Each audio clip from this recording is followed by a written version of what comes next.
Theorem 6.6 the ratio of the area of two similar triangle. अब इसमें जो चीज गिवन है वो समझना जरा ध्यान से, अंडरलाइन करेंगे उनको। दो सिमिलर ट्राइंगल्स आपको गिवन है, क्या गिवन है? Two similar triangles, triangle similar हैं, ये गिवन है आपको।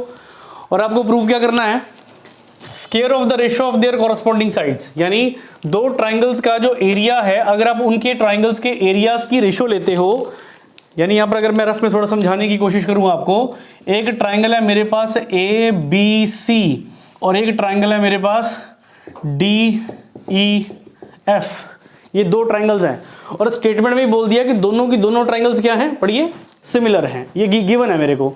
और वो कहते क्या है कि the ratio of the areas, इस ट्राइंगल के area of triangle A B C और दूसरी ट्राइंगल का area of triangle D E F, उसकी क्या लेनी है हमें? रेशियो। हमने रेशियो ले ली और ये इक्वल है, किसके इक्वल है? ये देखिए लिखा हुआ है इक्वल, ये आपको प्रूव करना है इक्वल, तो ये हमने डाल दिया इक्वल किसके?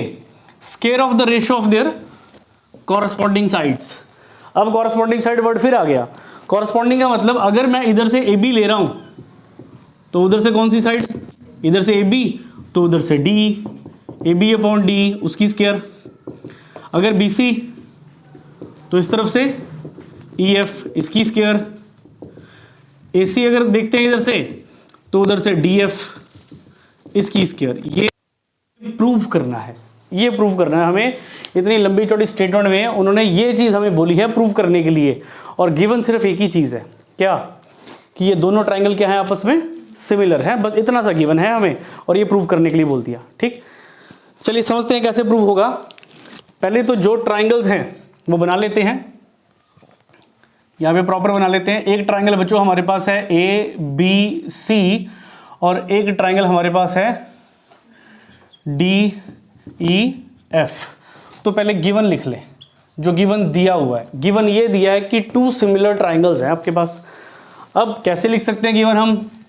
ट्राइंगल ए बी सी, ये triangle A B C similar है किसके? ट्राइंगल डी ई एफ के। Triangle D E F, D E F के सिमिलर है। बच्चों इतना सा गिवन था आपको, सिर्फ एक ट्राइंगल एबीसी है, एक ट्राइंगल डीएफ है और वो दोनों क्या आपस में सिमिलर है, ये था गिवन।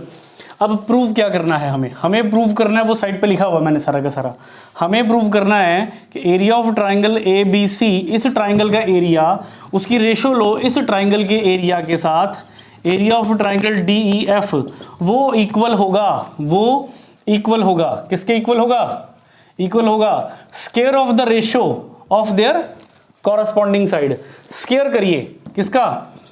ए बी और कॉरस्पॉन्डिंग साइड उसकी डी, इसकी रेशो का स्क्वायर करिए। B C upon E F square करिए। A C upon D F इसकी स्क्वायर करिए। हमें ये प्रूव करना है। ठीक, अब यहां पर थोड़ी कंस्ट्रक्शन करते हैं। कंस्ट्रक्शन देखिए क्या करने जा रहे हैं, थोड़ी सी कंस्ट्रक्शन करनी पड़ेगी फिर ये चीज़ प्रूव होगी। ठीक है, कंस्ट्रक्शन का स्टेप बना लो, नहीं बनाना चाहते तो प्रूफ में भी आप ये स्टेप ऐड कर सकते हो। ठीक है, कंस्ट्रक्शन क्या करने जा रहे हैं हम ड्रॉ कर रहे हैं। Draw perpendicular A D, draw perpendicular A D and perpendicular, अच्छा डी नाम हमने पहले से दिया हुआ है तो फिर इसको नाम दे देते हैं ए एम। हमने परपेंडिकुलर ड्रॉ किया ए एम और एक परपेंडिकुलर ड्रॉ कर दिया D N. Draw perpendicular A M and perpendicular D N on the base of triangle A B C and triangle D E F.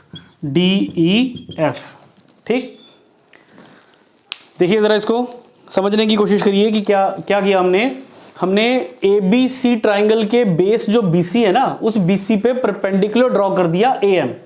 इसी तरह से जो डी ई एफ ट्राइंगल है ना, उसके बेस पर परपेंडिकुलर ड्रॉ कर दिया डी एन।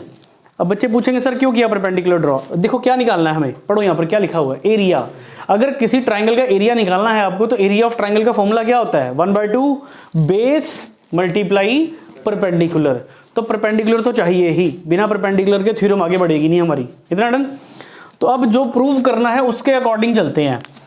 तो ड्रॉ कर दिए हमने परपेंडिकुलर, अब प्रूफ स्टार्ट करते हैं। प्रूफ देखें, अरे डिस्टर्बेंस नहीं भी पीछे, ध्यान दो इधर। प्रूफ देखें, in triangle A B C and triangle D E F, in triangle A B C and triangle D E F, इसको ध्यान से समझना पेशेंस के साथ, ये थ्योरम थोड़ा सा बड़ी है, ठीक है। तो एक ट्राइंगल ए बी सी और एक ट्राइंगल डी ई एफ। अब ट्राइंगल ए बी सी का area, area of triangle A B C upon, चलो पहले इक्वल टू लिख लेते हैं। ट्राइंगल ए बी सी का एरिया क्या होगा, क्या होता है ट्राइंगल का फॉर्मूला, एरिया अगर हम निकाल रहे हैं तो शिवम सर क्या फॉर्मूला होता है, 1/2 बेस, बेस क्या दिख रहा है BC, और मल्टीप्लाई इस पे परपेंडिकुलर कौन सा है AM, तो दूसरी ट्राइंगल कौन सी है DEF। अब यहां पर लिखा एरिया ऑफ ट्राइंगल DEF, और अब DEF ट्राइंगल की बात करें तो राहुल भाई DEF ट्राइंगल का एरिया बता दे क्या होगा, इतना टाइम नहीं पता, पता फिर, हाँ जी EF मल्टीप्लाई DN, इतना डन। यहां से कुछ कट रहा है तो देखो 1/2 से 1/2 कट गया।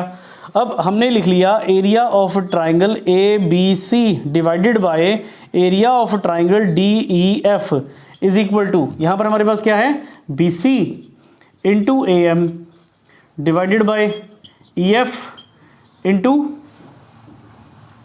DN, ये हमने लिख लिया।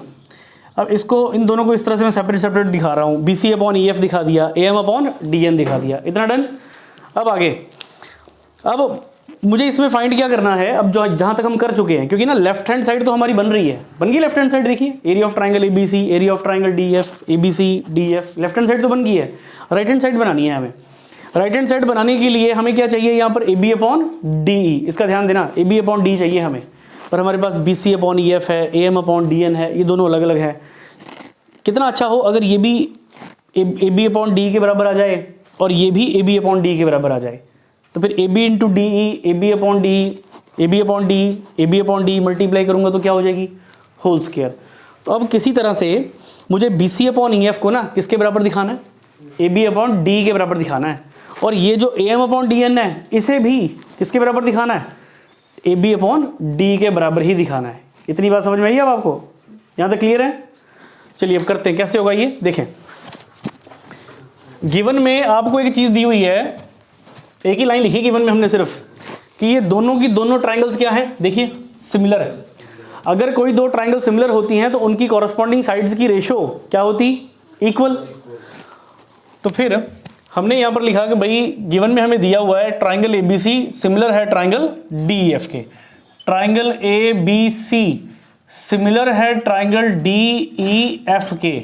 तो अगर ट्राइंगल सिमिलर हैं तो इधर AB, इधर से AB, इस ट्राइंगल की साइड AB, तो उस ट्राइंगल की कौन सी साइड DE,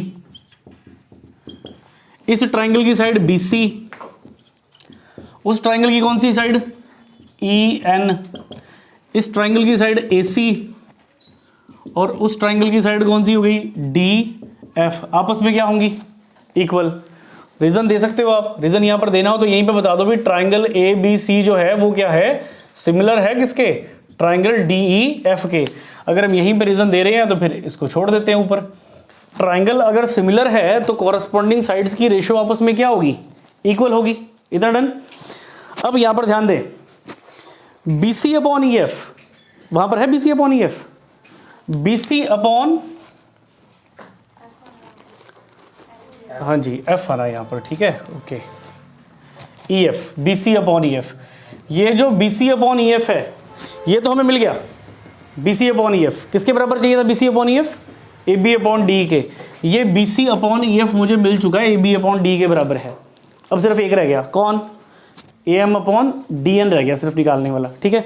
चलिए इसे भी ट्राई कर लेते हैं। अभी इक्वेशन कुछ मार्क कर लें, ये हमारे पास बनी बच्चों इक्वेशन नंबर 1, इसको मार्क कर दिया इक्वेशन 2।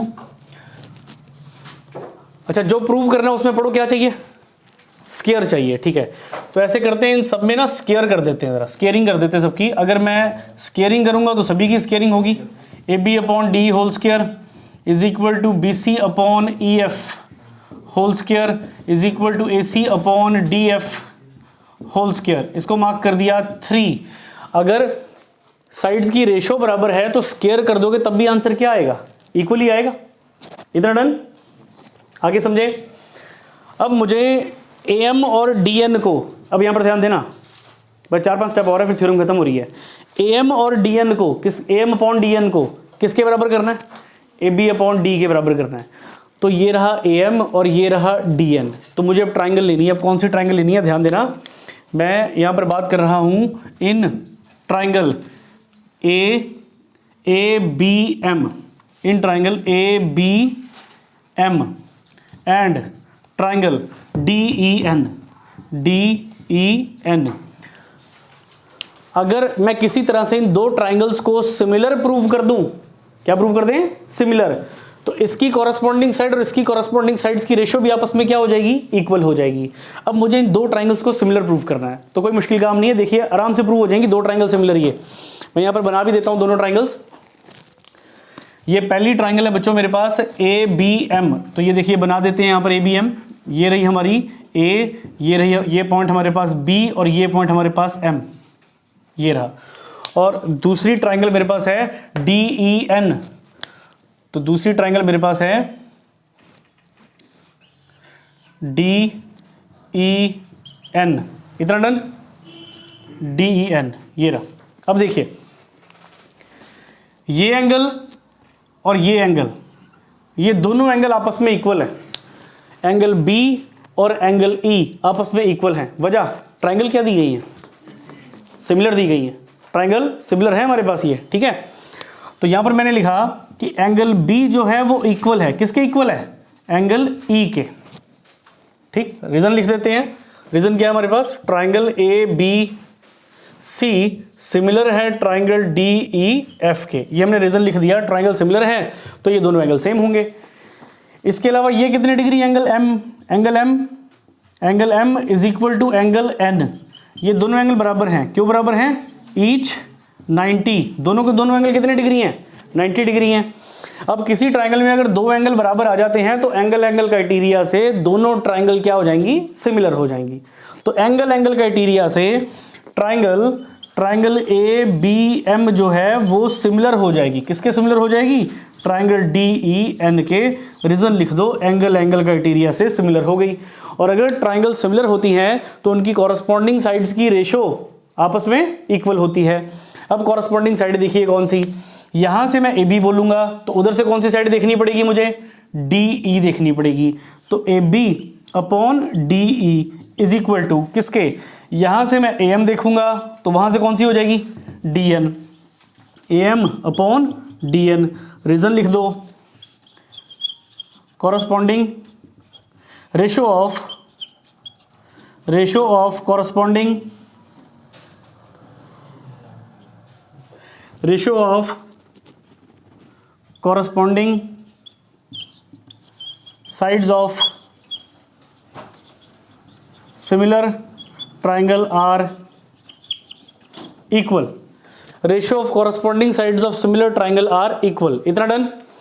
तो 3 तक तो मार्किंग करी हुई थी, इसको मार्क कर दिया 4। 4 इक्वेशनें मार्क कर चुका हूं मैं, ठीक है। बस अब थ्योरम समाप्ति की कगार पे है। अब यहां पर ध्यान से समझना जरा, क्योंकि 4 इक्वेशनें बन चुकी हैं हमारी। अब मैंने बोला इक्वेशन 1 बिकम्स, या फ्रॉम इक्वेशन 1 इक्वेशन 1 को दोबारा लिख रहे हैं। इक्वेशन 1 हमारे पास क्या है, area of triangle A B C upon area of triangle D E F is equal to, किसके इक्वल है, देखिए B C upon E F, ये लिखा B C upon E F multiply A M upon D N, A M upon D N. अब ध्यान देना जरा यहां पर, ये B C upon E F बराबर है ए बी अपॉन डी के। यहां पर देखो बोर्ड पे एक इक्वेशन हमें बताती है, वो कौन सी इक्वेशन है? इक्वेशन 2 बताती है कि BC अपॉन EF बराबर है AB अपॉन DE के। तो ये हम ब्रैकेट में बताने वाले हैं यहाँ पर कि फ्रॉम इक्वेशन 2 से क्या पता लगा कि BC अपॉन EF जो है वो बराबर है AB अपॉन DE के। एंड यानी इस BC अपॉन EF की जगह पर मैं AB अपॉन D भर सकता हूँ। क्लियर है? और ये जो AM अपॉन DN है ना, ये भी बराबर है AB अपॉन D के। एक ऐसी इक्वेशन है जो हमें ये भी बताती है, देखिए कहाँ है वो, ये रहा। AM अपॉन DN किसके बराबर है? AB अपॉन D के बराबर ही है। तो फिर यहाँ पर फ्रॉम 2 लिखा था, फ्रॉम इक्वेशन 2। अब ये कौन सी इक्वेशन बता रही है? 4th इक्वेशन बता रही है। तो यहीं पर मेंशन कर देते हैं फ्रॉम इक्वेशन 4। क्या इक्वेशन 4 क्या बता रही है? कि जो AM अपॉन DN है वो भी बराबर है AB अपॉन DE के। ये हमें दो चीज़ें समझ में आ चुकी हैं। तो अब हमारी इक्वेशन 1 क्या बनेगी? Area of triangle ABC upon area of triangle DEF। अब ध्यान देना बच्चों, BC अपॉन EF की जगह पर क्या भरा जा सकता है? AB upon DE। ये भर दिया AB upon DE। AM upon DN की जगह पर क्या भरा जा सकता है? AB upon DE। तो ये AB अपॉन DE, ये भी AB अपॉन DE। इसको ऐसे लिख सकते हैं